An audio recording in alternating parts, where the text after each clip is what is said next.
to thank Dr. Tornetta for joining us today to talk about his paper regarding the non-operative immediate weight bearing of minimally displaced LC sacral fractures. If you would tell us, please, what prompted the study? That is, what was going on when you were like, hey, this needs to be said. Yeah, sure. So, I was trained sort of in the classic Lateral framework, and I did work with Joel Matta, who really shaped my understanding of the pelvis and acetabulum. The teaching then in that school of thought was that you rarely had to fix anything that didn't require a reduction. And if something was not displaced, then fixation was really not necessary. And a lot of Joel's work supported that. So, this is the way that I've always practiced. I've always practiced to avoid surgery unless it's absolutely necessary. And I'd probably say I'm one of the more conservative surgeons in the country. And our method of taking care of minimally displaced LC fractures, and you can define it any way you want. We said less than a centimeter displacement, but basically a lateral compression injury that had some impaction. And we just observed those. And the purpose of this paper was really to look at that practice to decide whether it was necessary to get any x-rays. In other words, did these things shift over time or not with this management protocol? We were pretty clear that in the end, everything looked all right, but we were thinking that we're wasting a lot of time keeping someone in a hospital until they mobilize and some other things. It actually, at that time, didn't dawn on me that people would be as overly aggressive as they have turned out to be, and that things that clearly didn't require surgery would be getting them. So this sort of serves as a secondary purpose now to say, if you let them walk, they do okay and they don't shift. And then you kind of got into the study design. Just to confirm, you had been doing this practice based on your teaching and your gestalt. Yeah, this is basically just all comers. This is my practice since 1993. So we had gotten to a point where people were starting to operate a little bit too much, and we got to a point where people were justifying surgery on potential for displacement. But basically, it was that these are stable injuries. They should be left alone. Surgery is a risk that's not worth taking, and the idea was to show that. And the main results? We showed that. Of the 118, there was only one that displaced significantly and wasn't able to mobilize secondary to pain. Right. And that was interesting because that was a central fracture. So that was a little bit of a different injury than the rest. So it's a little bit, maybe not an LC.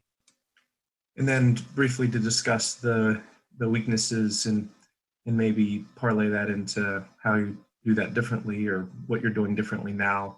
Well, I think that the main weakness is that it's a single surgeon decision tree, right? So there were, during this time frame, patients who received operative management for displaced sacral fractures. Now, it's a much smaller percentage than I think you see in most places now.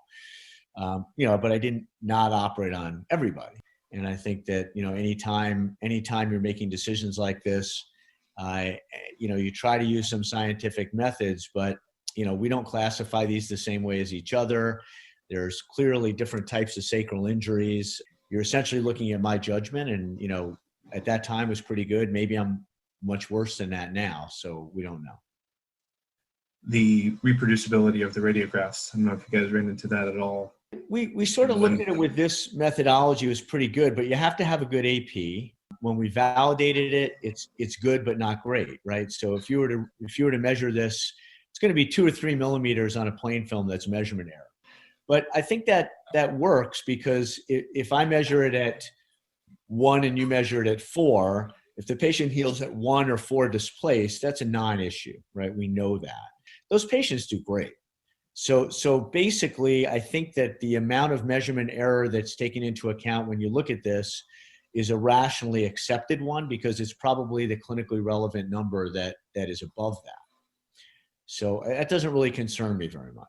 So you already alluded to it in some previous comments. I wouldn't guess your practice changed since this was your practice and it was kind of confirmatory in that way.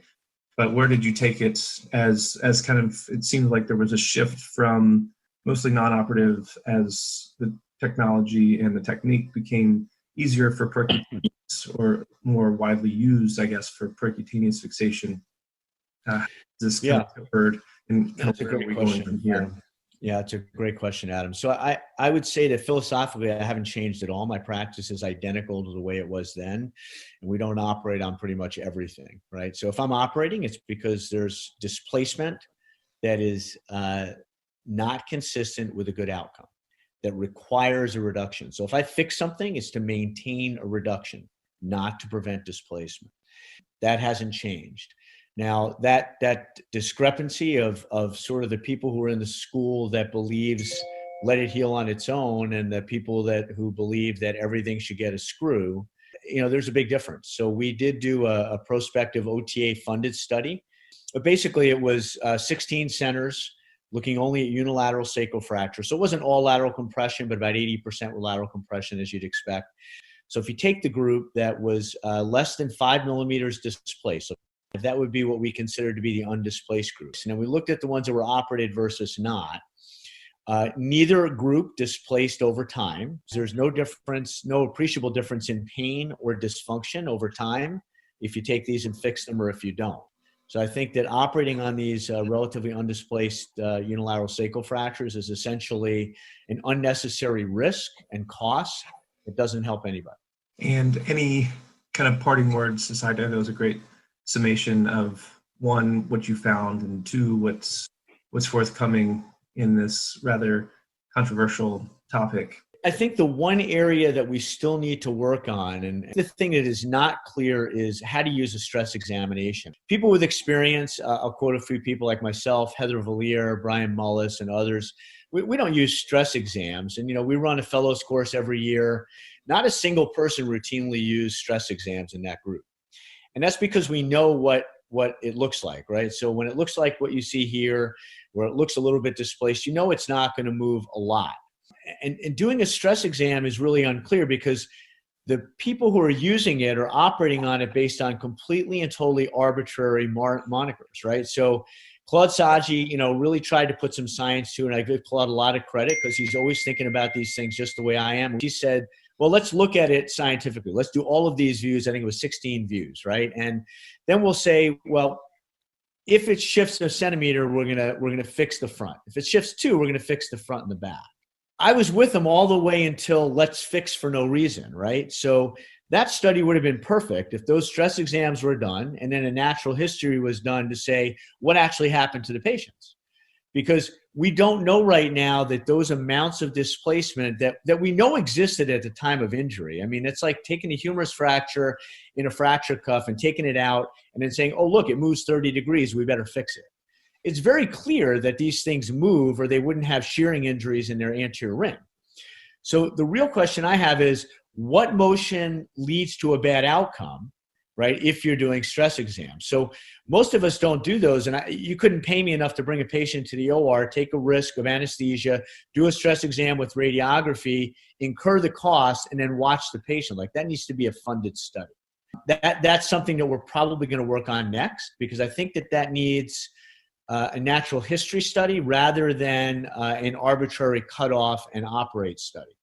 So I think that's the next thing we need to figure out, because none of those were really the push-pulls that Bruce Browner did to look for vertical instability.